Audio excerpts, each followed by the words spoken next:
வணக்கம் நண்பர்களே, இன்றைக்கி நம்ம வீடியோவில் பார்க்க போகிறது வந்து கோகோனட் ஸ்டஃப்டு வீட்டு போண்டா. நார்மலாக போண்டா வந்து கடலை மாவில் தான் பண்ணுவாங்க. நம்ம வந்து கோதுமை மாவு வந்து வச்சு பண்ண போகிறோம். வாங்க இப்போ கிச்சனுக்குள்ளே போகலாம். இப்போ நான் அதுக்கு வந்து கோதுமை மாவு தான் வச்சு பண்ண போகிறேன். 2 கப்பு கோதுமை மாவு எடுத்திருக்கேன். இந்த கப்புக்கு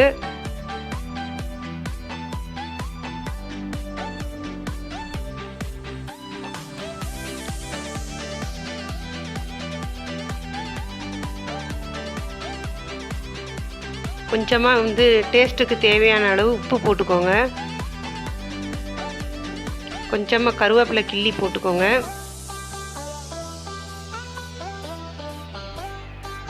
ஒரு பச்சை மிளகாய் பொடியை நறுக்கி போட்டுக்கோங்க.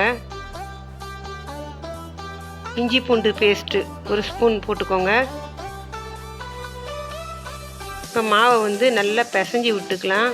தண்ணி விட்டு கெட்டியாக அந்த மாவுக்கு எவ்வளோ தண்ணி தேவையோ அவ்வளோ கொஞ்சம் கொஞ்சமாக தெளித்து நம்ம சப்பாத்திக்கு நம்ம பிசைவோம் இல்லையா, அந்த மாதிரி பிசைஞ்சிக்கலாம்.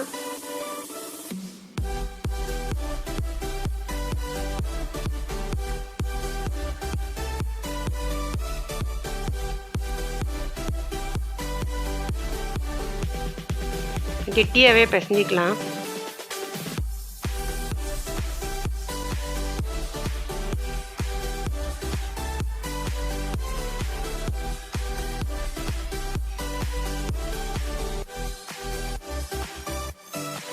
இப்போ ஓரளவு நல்ல மாவு வந்து கெட்டியாக பிசைஞ்சி வரும்போது 2 ஸ்பூன் எண்ணெய் சன்ஃப்ளவர் ஆயில் ஊற்றிக்கோங்க.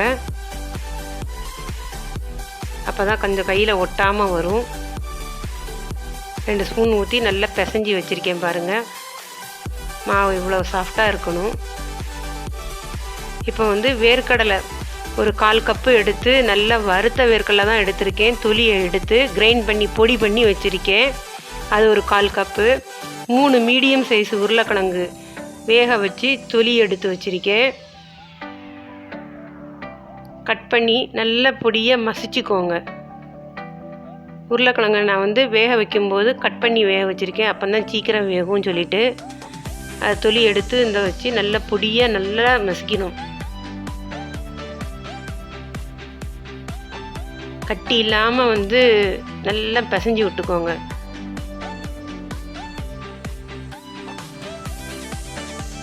இப்போ இந்த மாதிரி பக்குவத்துக்கு நல்ல மாவு மாதிரி இந்த உருளைக்கிழங்கை பிசைஞ்சு வச்சாச்சு. அதில் கொஞ்சம் கருவேப்பிலை போட்டுக்கோங்க. மிளகாய் ஒரு மிளகாய் வந்து அதையும் சேர்த்துக்கோங்க.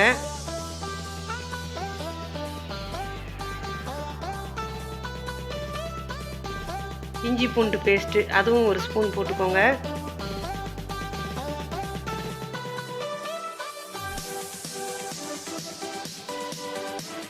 தேங்காய் துருவின தேங்காய் 1 கப்பு. 1/4 கப்பு வேர்க்கடலை வந்து பொடி பண்ணது போட்டிருக்கோம் இல்லையா, இது 1 கப்பு போடணும். 1 கப்பு தேங்காய் பூவும் சேர்த்துக்கலாம். துருவின தேங்காய் 1/4 கப்பு அந்த உடச்ச வேர்க்கடலை பவுடர் பண்ணினது வறுத்து துளி எடுத்து பொடி பண்ணி வச்ச வேர்க்கடலை மாவு 1/4 கப்பு. 1 ஸ்பூன் வந்து வத்தல் பொடி.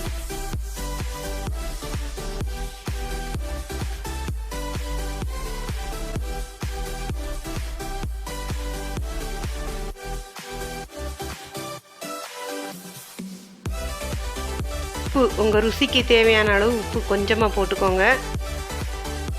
வெள்ளை எள்ளு 1 ஸ்பூன்.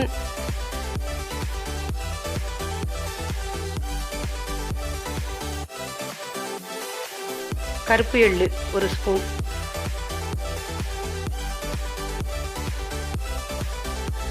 எல்லாம் போட்டு நல்லா பிசைஞ்சு விட்டுக்கலாம். இதுதான் வந்து உள்ளே ஸ்டஃப் பண்ண போகிறது. நம்ம உள்ள கோதுமை மாவுக்குள்ளே குட்டி குட்டியாக உருண்டை பண்ணிக்கலாம். இந்த உருளைக்கிழங்கை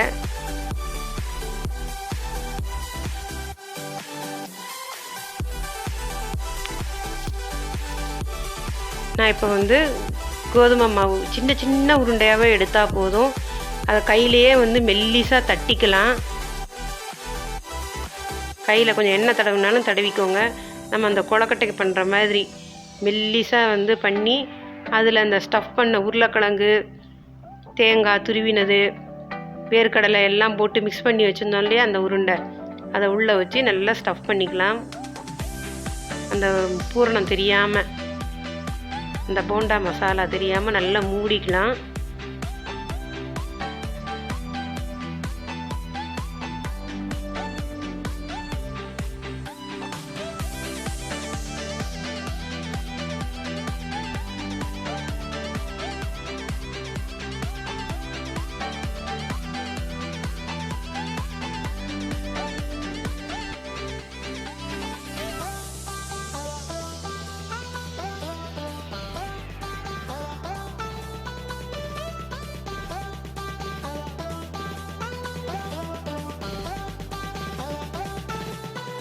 இதை நீங்கள் எந்த ஷேப்பில் வேணாலும் பண்ணிக்கலாம். நீங்கள் சமோசா மாதிரி சதுரமாகவும் போட்டுக்கலாம், கோலா உருண்டை மாதிரி சிலிண்டர் ஷேப்லேயும் பண்ணிக்கலாம்.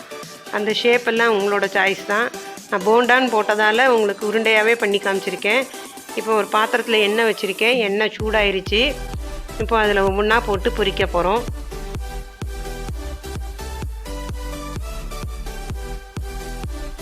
அந்த போண்டா வந்து மீடியம் சைஸ் எண்ணெயிலே வச்சுக்கோங்க, ஏன்னா கோதுமை மாவு கொஞ்சம் வேக டைம் எடுக்கும். மெல்லிசாக தட்டினீங்கன்னா அந்த போண்டாவோட மசாலாவும் மாவும் கோதுமை மாவும் சேர்ந்தாப்பில் ஒன்று போல் ஒட்டிட்டு நல்லா இருக்கும், சூப்பராக இருக்கும். ப்ரௌன் கலர் வர்ற வரைக்கும் பொரிச்சுக்கலாம்.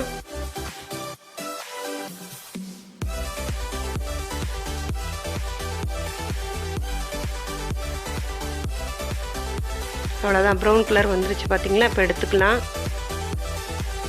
எண்ணெயை நல்லா வடித்து எடுத்து வச்சாச்சுன்னு. அவ்வளோதாங்க நம்மளோட கோகோனட் ஸ்டஃப்டு வீட்டு போண்டா. வீட்டில் பண்ணி பாருங்கள். வீடியோ பிடிச்சிருந்ததுன்னா லைக் பண்ணுங்கள், ஷேர் பண்ணுங்கள், கமெண்ட் பண்ணுங்கள். மறக்காமல் சேனலை சப்ஸ்கிரைப் பண்ணுங்கள். தேங்க்யூ.